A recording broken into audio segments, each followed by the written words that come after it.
Hello and welcome, wonderful people. I'm Sam, and here we are back at Hvalsø Prehistoric Park. As you can see, here's the Coelophysis aviary we built last time. I've made a few tweaks and changes, but nothing major. Let's take a look at the little guys themselves running around in here. They've grown up a bit since last we saw them, and I've also added two more, because the habitat could easily contain a larger pack. Here you can see them all, just enjoying their life. As you can see, we're now in January of year 2, meaning I've let almost a year of game time pass, or a little over half a year at least. That allowed me to do a little bit of research, but mostly it allowed me to accumulate a little bit more money, so that we have some more cash to start building with. The building part of this video is going to be me sprucing up this entrance area. I want a nice entrance building. I want to make some actual stalls for these shops and restrooms, and spruce up the plaza itself. And I also want to spruce up and sort of make it a bit more realistic and coherent, the staff area. So I'm going to do things a little differently than last time. I'm going to switch a bit back and forth between building and sort of doing some real-time work, where I show you a bit of the management side of the park and the research and so on and so forth. So we'll have a bit of speed build and then a bit of real-time management and a bit of speed build again.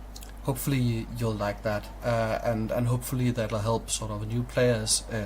I can share some tips and tricks about managing the game that I've learned from other creators or discovered myself. Anyway, let's get into it.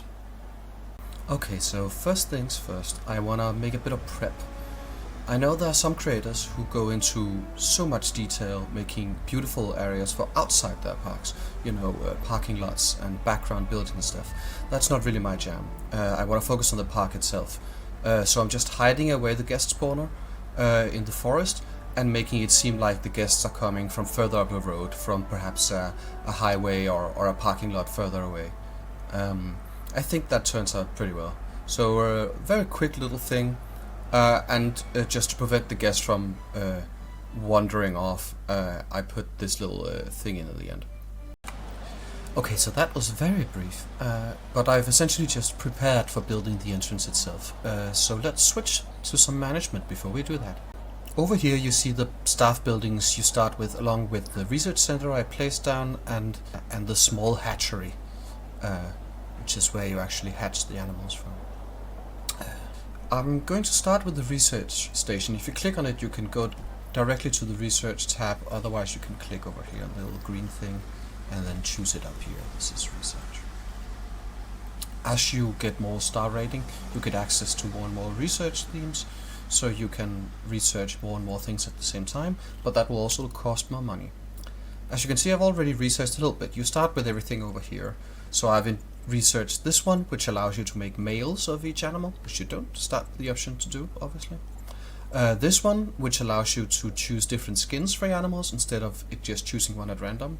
There's an extended one here that allows you to edit the specific skins and sort of custom make your dinosaurs to, if you want to custom make one that's melanistic or albino, for example. I'm not going to do that, at least not yet. I like the fact that, within each skin there is a bit of variety and a chance that you breed a dinosaur randomly that comes with a special mutation. Yeah, that's all that's really important in the biology tab for now, at least here in the beginning of the game.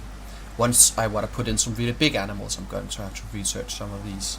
And if I want a habitat with a lot of animals at once, where I want them to start at the same age at least, I might want to research the capacity protocol, but that, again, that's not important right now.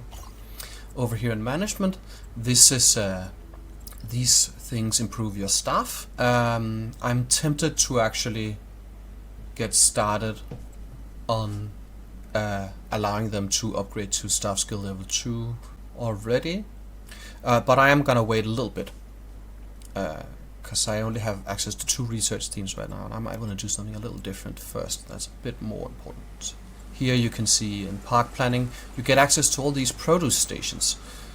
That's a very neat system where you start with this compost area. Mine is placed right here behind the Coelophysis building. As you get compost, as you get dung from the animals, the compost heap will turn it into compost, which can then be used by these produce stations to make food for your animals, so you don't have to import it. And so in the long run, this will make it cheaper to run your park. I might actually start researching one of them already, the insects produce station, which is sort of the main food that Coelophysis eat. And it's also going to be one of the foods that the next animal I'm going to put in next time will eat, I think. But this down here is probably more important. This is financial analysis. Getting improved cost management will just mean that every time I place in a new building piece down here, it's a little cheaper each time. And that all adds up in the long run, especially when you want to build big things like I'm doing. As you can see, it's turned nighttime because we're again in challenge, so that happens now and again. Down here in camera settings, I can turn on the light, so I can still see what I'm building at nighttime. This next financial update reduces the upkeep of everything you have in the park. That's very neat, because that all adds up. So that was also important to get down early, so that my park would actually make some money. There's a bunch more here: larger donating boxes, cheaper loans, lower taxes, so on and so forth. All very neat, but not super important right now. The two most important ones, these two, I've already got. Here are the building themes. I want to have all of them, because that'll give me all the game's available pieces to work with. As you can see, I've already researched a few. They're rather expensive, but I gotta get started on one of them soon. The larger restrooms and restaurants and stuff are also very neat to have. I think I want to research the shopping center soon-ish too, because I want to put one in the entrance building. You know, every zoo entrance has a souvenir shop, so I figured ours should have that too. I'm actually going to start on that right away. And then the last here is security, where you could research stronger fences, which will be relevant once you get bigger dinosaurs. At least if you're using the in-game sort of fencing, which I don't use a lot, as you've already seen. I like building it custom. Not that the in-game fences aren't cool. A lot of them look very nice. It's just the way the game works. You can't save them as a blueprint. So if you ever want to move a habitat around, you'll have to redo all the fences if you haven't built them with modular pieces. So that's not really important for now. What is important is this one, I think. So we're gonna get started on that. The other thing you can use your research themes for is excavations, which will allow you to unlock new dinosaurs and prehistoric plants as well, actually, since the latest update. For that you need the fossil depot, which I haven't built yet, because I'm going to start by putting in the dinosaurs I start with before I start researching new ones. These are the 3 ones I start with. You might notice they are different from what I chose in the menu in the last video. That's because I accidentally deleted my save file immediately after opening that park, so I had to go back and start it again. And I didn't get the exact same selection of starting animals. I wanted the Coelophysis, that was the most important part. The 2 others here, I am a little sad that I didn't get the Dinosaurs this time around, which was one of the ones I wanted to start with last time. But this is a nice selection. I think I'm gonna go for Plateosaurus next, which is the other Triassic dinosaur in the game. So it makes sense that they would be close to each other, the 2 oldest species in the game, essentially. Having started some research, I'm gonna go ahead and begin building the entrance building itself.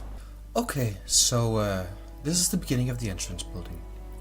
You know, this park is a love letter to a few things.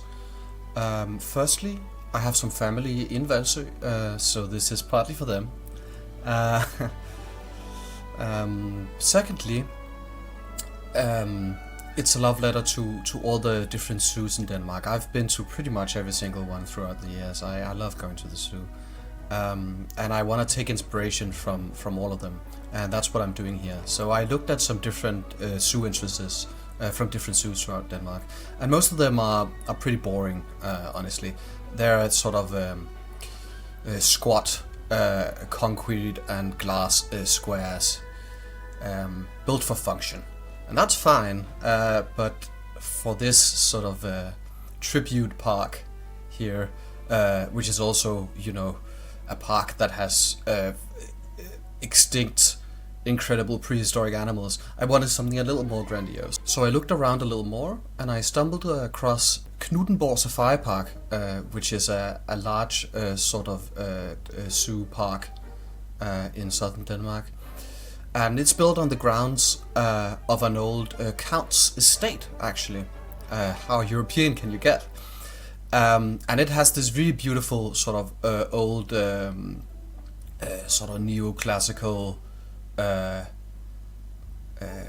entrance way, and I thought I can do that. That works. So I've made not a one-to-one recreation, but a very closely inspired version of that. That's what I'm building here. And it took a little while. Sort of the big archway itself, you know, the bricks, that's just a big rectangle, so that can just be built on the grid, and that was fairly easy. But the sort of the doorway through with all the white concrete, or I suppose they're supposed to be marble pieces, that was a bit more difficult. So I had to separate it into different groups and edit them individually, and then combine them at the end. As you can see, a lot of trim going into this, tiny little sort of details. I think that's important for a build like that. The roof also gave me a bit of trouble. I really wanted to recreate that shape where it's not just like a pyramid going up, it has a bit of a slant to it. So I just took two roofs, one a little more stretched than the other, and put them on top of each other. And then I moved on to this little thing on top. That was probably some of the most annoying part of this. Whenever you take like what is essentially like a rectangular piece and you try to rotate it into something round, you get a lot of edges sticking out. So I tried to find a balance where, like with the degree of rotation and the breadth of the pieces, I could get it to look the way I wanted. And eventually I came to a compromise where I also hid a bit of it away.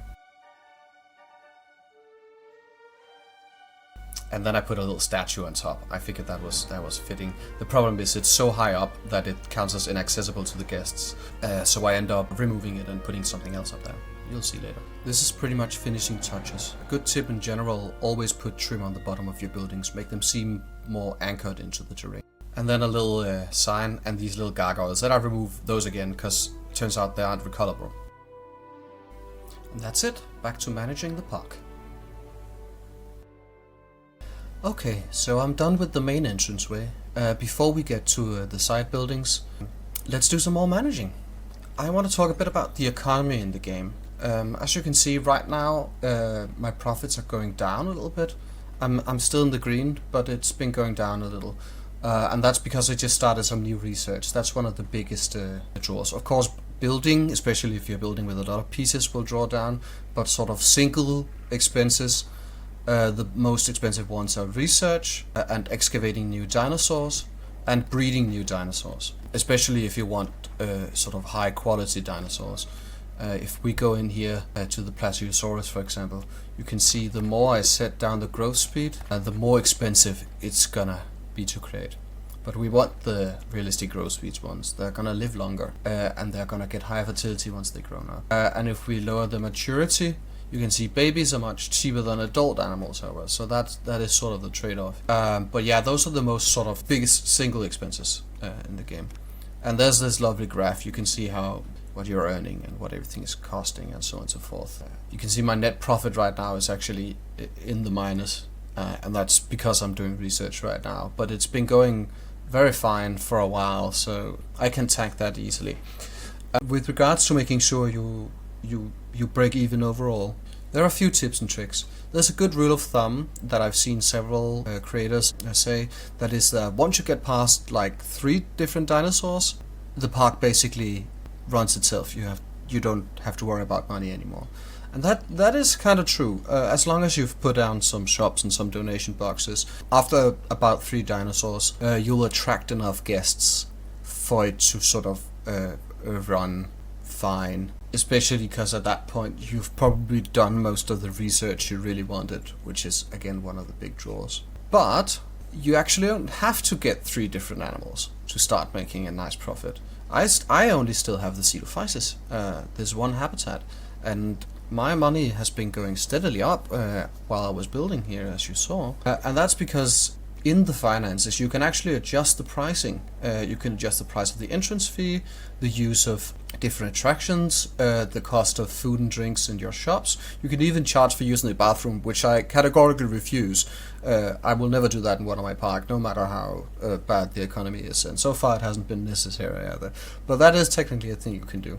Okay, so you can adjust the ticket price and you can set it very, very high. Okay, but how do you know that the guests are actually gonna accept that? Well, if you go in here in the management view and you click on the guest tab here, you can see a lot of different things about your guests. You can see how entertained you are, how many options for sitting down they have, so on and so forth. A lot of these guests need to go to the bathroom, for example. I should probably make some more of those. But if we go into park appeal here, you can see park beauty and price value. Right now my price value is at 132, meaning I can probably afford to increase the prices a little bit. As long as it's past 100%, I'm pretty much fine. The guests are not gonna stop paying and leave. Having it higher than 100% is going to be very nice for you. So it's a good idea not to get too greedy, because as long as it's higher than 100%, it'll add to your overall park appeal, and that's very neat. On the other hand, if you really want to jack up the prices, as long as you are making sure to boost your park beauty and all the other things that makes the guest happy, you can sort of tank having slightly more unreasonable prices. So that's very neat. I'm probably not gonna raise the prices anymore right now, because as I said, my economy is doing perfectly fine actually. But that is very neat. Until I learned this, I really struggled in the early game of my parks with getting enough money to make a profit. And of course it also helps that I've been doing the research, these different types of research here, for example. Now let's get back to building.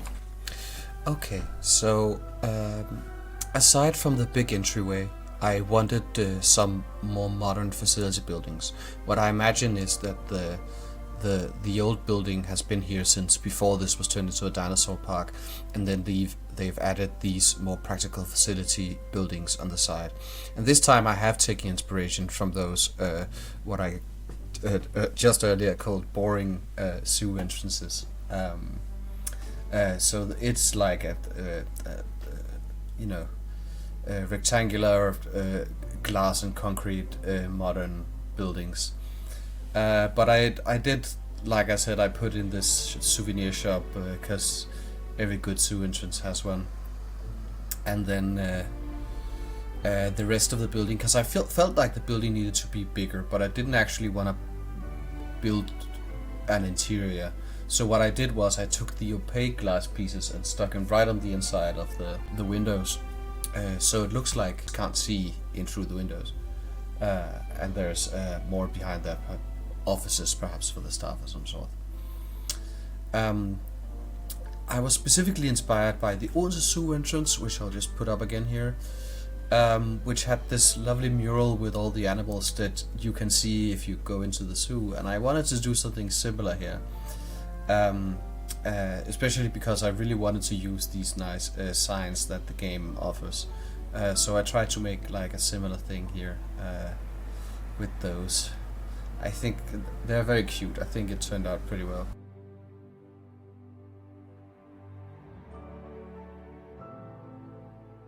And here I just, I take the whole thing and copy it around to the other side and then just adjust it ever so slightly. because I didn't want there to be a souvenir shop on both sides, obviously, so the rest of it is just going to be hidden away. And we're gonna cut out here in a second and I'll explain why. So what happened was, as I was building, apparently my computer ran out of storage to store the video, so my recorder just stopped and I didn't notice and kept building. And so the last part of the build I just didn't record. I'm sorry about that. But here's the finished product. As you can see, I removed the statue and added the little Danish flag on top, and then re-added the statues down here.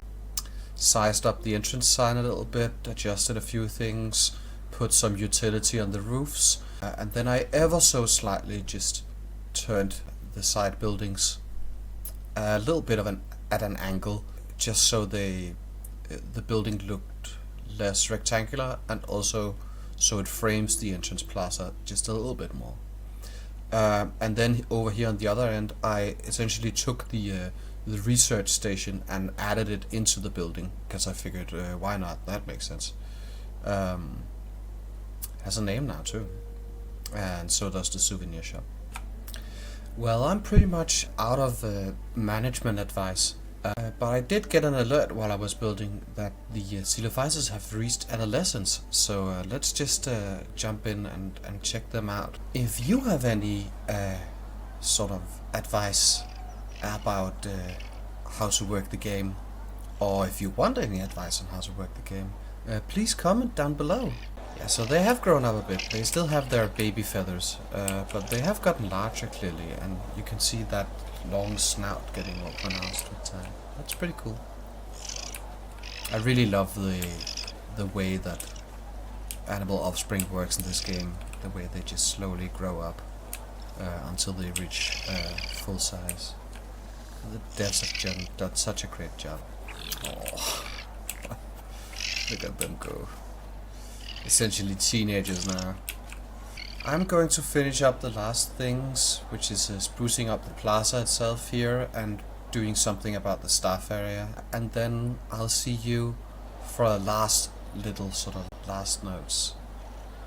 This last part is basically just sort of a frame by frame, so I can fit in the time. I redo the bathrooms, connect them to the main building. I make this nice tower with the shops and a little seating area, but I redo the tower roof again in a second, actually, because I didn't think it got nice enough. But here is the finished product. The tower is inspired by a tower in Copenhagen. These little areas, I'm gonna put the different dinosaurs I have in the park, so it's gonna fill up slowly. Right now there's only the Coelophysis one, as you saw. This is the little seating area. Madpakkehus means a place where you can eat the food you brought from home. I changed the eye color of the little Pitagosaurus, and Taco is gonna be sort of our for kids sort of. He will appear around the park. This is a supporter wall. If you wanna get on there, please subscribe to the channel and comment and tell me down below. This little sign says resurrection is good, conservation is better. And then I arduously made a little map with the art pieces, which I'm going to expand as we build. So yeah, now we have a proper entrance, a shape that looks like something. I hope you liked the video. Please like, comment, subscribe, and I hope to see you in the next one. Take care of yourself, wonderful people.